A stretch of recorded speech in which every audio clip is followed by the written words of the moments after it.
Seguimos aquí en La Brújula y ya estamos en contacto con el profesor Jorge Cultri. Buenas tardes, Jorge. Hola, ¿qué tal, Mario? ¿Cómo andás? ¿Todo bien? Bien, bien. Bueno, vos sabés que habías quedado ayer. La verdad es que estamos aprendiendo a manejar nuestros tiempos y no lo hacemos del todo bien. Le pedimos disculpas a nuestros oyentes, pero hubiéramos querido que salieras ayer. Sin embargo, hoy vamos a reparar este error. Y ayer, 25 de mayo. Pero me pareció que también era muy importante que el 25 de mayo, donde se habla de la revolución, me parece que la revolución empezó el 26 de mayo y empezó con la hiperactividad de Mariano Moreno. ¿Vos qué opinás? Sí, yo creo que Mariano Moreno es, de alguna manera, el espíritu de la revolución. Él, en su corta vida, Mariano Moreno muere a los 32 años y quedó, digamos, toda la revolución, creo que trunca, porque no pudo llegar a aplicarse en la práctica lo que él quería. Yo lo que arrancaría primero diciendo que la revolución es una revolución un tanto inconclusa, la revolución de mayo. Y Claro. tomamos en cuenta que para proclamar la independencia, que era un poco la postura de Mariano Moreno, eh, el grupo de Moreno pretendía ya en ese 1810 cortar todo tipo de vínculo con España. Ujú. Pero bueno, en los famosos debates previos al establecimiento de la primera junta, no era el grupo mayoritario. Si uno lo analiza en función de números, vamos a suponer en números redondos que los conservadores, los que querían una junta provisoria en nombre de Fernando VII, representados por Saavedra, serían 100 personas.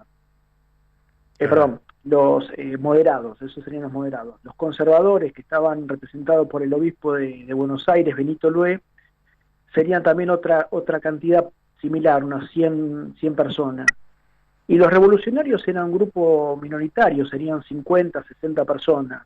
Mm. Entonces, en la votación que se iba a hacer, lógicamente este sector iba a salir perjudicado. Entonces, lo que elaboran como estrategia es darle el apoyo al sector moderado, al sector de Saavedra, que por eso que finalmente Saavedra termina siendo presidente de la Junta. Y de ahí en más, bueno, entonces emprender un proceso revolucionario, que Ujú. no se va a llegar a concretar por esto que decía antes. O sea, Mariano Moreno va a morir muy joven, de una manera bastante misteriosa, y esto es lo que de alguna manera deja trunca la revolución. Bueno, hay quienes dicen que a Mariano Moreno lo asesinaron en un buque inglés, los ingleses, justamente. Y es algo que no, o sea, no tenemos forma de testimoniarlo, ¿no? Pero es muy extraño todo, o sea, la forma en que fue, no solamente la forma en que muere, sino la forma en que se suceden algunos hechos posteriores. O sea, a la esposa de Moreno le llega un pañuelo negro, que era el pañuelo que las damas de esa época, de la época colonial, se ponían cuando estaban de duelo. ¿Sí? Ujú. Entonces le llega este pañuelo negro a los 2 o 3 días de que Moreno había emprendido el viaje en barco hacia Inglaterra. Claro. Sí, lo envenenaron, es decir, todo parece indicar Sí, que lo envenenaron. sí, sí. Y bueno, su cuerpo va a ser envuelto en la bandera inglesa y arrojado al mar, ¿no? Ujú. Que por ahí muchos eso se omite a veces, ¿no? Porque dice, bueno, fue envuelto el cuerpo en el pabellón nacional y arrojado al mar, y se omite decir que pabellón nacional, Claro, la bandera inglesa, la no bandera por nada en inglesa. particular. La costumbre digamos, de lo que era la navegación en esa época determinaba que en general cuando alguien moría en alta mar lo envolviesen en la bandera de la nacionalidad del buque y se arrojaba al mar. O sea, que si hubiese ido en un buque griego lo hubiesen envuelto en la bandera de Grecia, digo, por ejemplo, ¿no?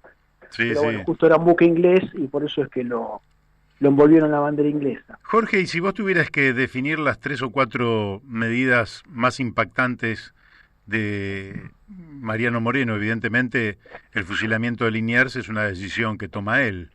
Sí, sí, sí, con Castelli, que era otro líderes revolucionarios que también va a morir muy joven. Caso de Castelli, bueno, una circunstancia bastante peculiar. Castelli muere de cáncer en la boca.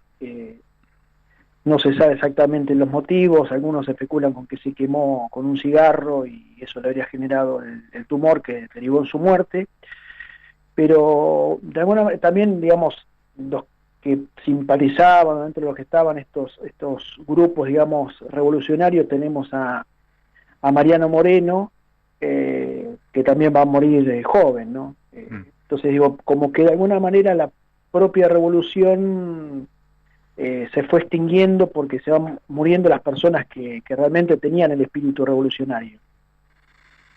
Y hay los que van a continuar con esto, porque Argentina, bueno, realmente tiene su declaración de independencia que no se podría explicar en 1816 sin antes la Revolución de Mayo, ¿verdad? Son como dos fechas. Al mismo tiempo, a San Martín en aquel entonces presionando por la declaración de la independencia, y preparándose para hacer su cruce hacia Chile, para después avanzar hacia Perú, entendiendo que lo que se podía venir era una contraofensiva. ¿Por qué no explicas esa parte?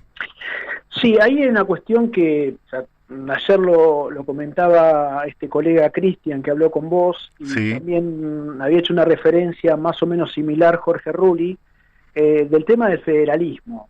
Yo creo que la revolución está pensada un poco en función de los intereses de Buenos Aires, y esto de la ciudad puerto, necesitando digamos, de libre comercio, que en esto también es importante la labor de Mariano Moreno, porque Mariano Moreno, en su famosa representación de los hacendados, hace un planteo en relación a esto, para que, digamos, hacer un poco de memoria. En 1809, cuando Cisneros asume como virrey, y para ganarse la simpatía de los sectores comerciales de Buenos Aires, blanquea o reconoce o legaliza, como se lo quiero llamar, el libre comercio. Claro. ¿Sí? Y esto lógicamente implicaba el comercio libre con Inglaterra. O sea, hablar de libre comercio a principios del siglo XIX era comerciar libremente con Inglaterra. Y Moreno, en esa representación de los hacendados que yo decía, plantea que se limite el libre comercio en solamente un plazo de 2 años, no más que eso, ¿sí? Y que después la Junta, una vez consolidada, resuelva, ¿sí? Y también, lógicamente, hay otras cuestiones, ¿no?, que hacen un poco a la defensa de los intereses comerciales de Buenos Aires o del Río de la Plata, para ser un poco más precisos, ¿sí? Por ejemplo, plantea que todo comerciante inglés que introduzca productos a nuestro territorio esté obligado a exportar productos de acá del lugar.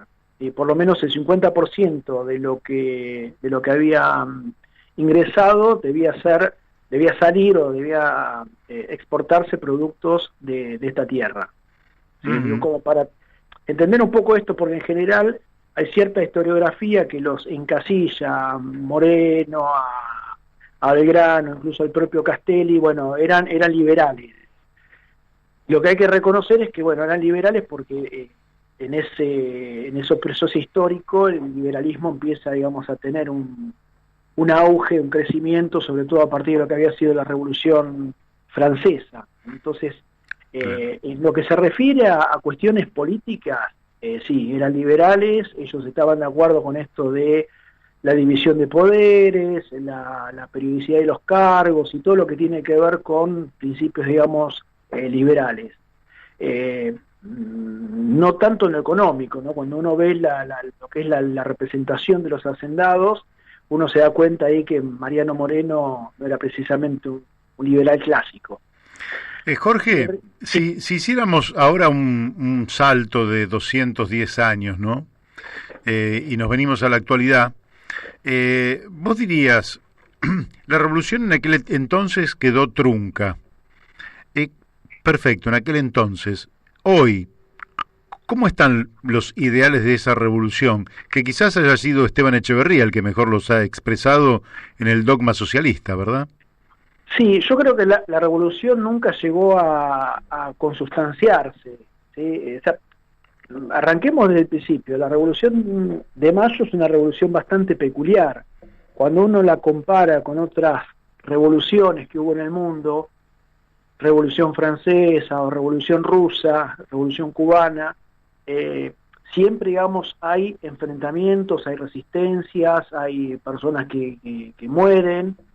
La Revolución de Mayo es muy peculiar en ese sentido porque no hubo grandes enfrentamientos, hubo algunas escaramuzas entre los chisperos y algunos soldados que eran fieles a la autoridad del virrey, pero nunca pasó a mayores, no hubo ejecuciones masivas y demás.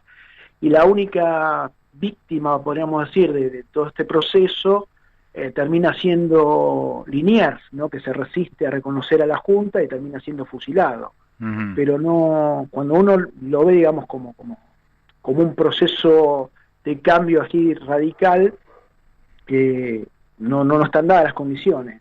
Pero quizás eso no se debe también a la distancia que tiene Buenos Aires, que es prácticamente el punto más austral en el planeta conocido, por decirlo así, en aquel tiempo. Sí, y yo creo que también tiene que ver con que se negoció mucho en esta revolución. Es decir, muchas de las familias que tenían una buena posición económica antes del 25 de mayo se aseguraron de, en los días posteriores a la revolución, seguir manteniendo esos privilegios, ¿sí? Ujú. Y cuando uno ve, digamos, cómo va evolucionando políticamente el territorio, se dando cuenta que las personas, digamos, que en la época colonial se beneficiaban con el contrabando y con el libre comercio, en los años siguientes se va a consustanciar. Y esto, de alguna manera, también va a marcar, yo creo, un poco la característica de los grupos dominantes, oligarquía o como se lo quiera llamar de nuestro país, que son grupos que se van adecuando a las circunstancias. Por ejemplo, para la primera década de la Revolución, es decir, el periodo que va entre 1810 y 1820, los principales grupos económicos estaban vinculados al comercio, Ujú. ¿sí? Pero la etapa posterior, que sería el periodo, digamos, de 1820 a 1850, coincidiendo con finales del gobierno de Rosas en la provincia de Buenos Aires, los grandes grupos económicos están volcados a la actividad ganadera, y Ujú. tanto del ganado vacuno como del ganado ovino, sobre todo en la zona sur de la provincia de Buenos Aires. Y estos grupos, más adelante, a partir de 1870, 1880, coincidiendo con lo que sería la llamada etapa liberal, se van a volcar también a la actividad agrícola. ¿Sí? Por eso es que Ujú. hacia finales del siglo XIX se habla de la Argentina granero del mundo, ¿no? Donde se exporta mucha producción agrícola y ganadera. Y cuando uno recorre apellidos de integrantes de la sociedad rural de finales del siglo XIX y principios del siglo XX, después se pueden ver muchos de esos apellidos siendo los fundadores de la Unión Industrial Argentina. Ujú. Con lo cual, digamos, tenemos una adecuación de los grupos económicos dominantes de acuerdo a las circunstancias del mercado, ¿sí? Ujú. De pronto les conviene ser comerciantes monopolistas, en otro momento les conviene ser comerciantes librecambistas, en otro momento les conviene ser ganaderos, en otro momento les conviene ser agroganaderos, en otro momento les conviene ser industriales, y esto de alguna manera marca un poco la característica económica de nuestro país. Es decir, los grandes grupos económicos se aseguran mantener su privilegio, su hegemonía, de esa manera, adecuándose a las circunstancias. Bien. Bien, bueno, creo que ha sido muy claro. Ojalá tuviéramos más tiempo, Jorge, Bueno, está pero bien, creo igual. que ha sido muy claro. Y hoy, si tuvieras que decir en un minuto esos grandes apellidos, por decirlo de alguna manera, ¿no? Esa oligarquía, eh, eh, que estuvo un poquito reflejada en el gobierno anterior y que además es casi permanente, ¿a dónde apuntaría hoy? Y en estos ¿A lo momentos, financiero quizás? Y sí, en estos momentos yo creo que cuando ha habido crisis se vuelcan en general al ámbito financiero, que es lo más seguro, ¿no? Ujú. Hay que ver, bueno, qué pasa de aquí en adelante cuando termine esta pandemia. Sí, pero no es casual que muchos empresarios recurran en este momento a pedir subsidios al Estado, ¿no? Muchos se acuerdan en épocas de crisis de que el Estado existe. Después cuando los vientos son favorables, se olvidan del Estado, incluso, bueno, algunos hasta omiten pagar los impuestos, ¿no? Así es. Bueno, Jorge, te agradezco muchísimo tu participación aquí en La Brújula. Bueno, un abrazo, Te Mario. mandamos un fuerte abrazo. Hemos hablado con el profesor Jorge Cultri, ¿eh?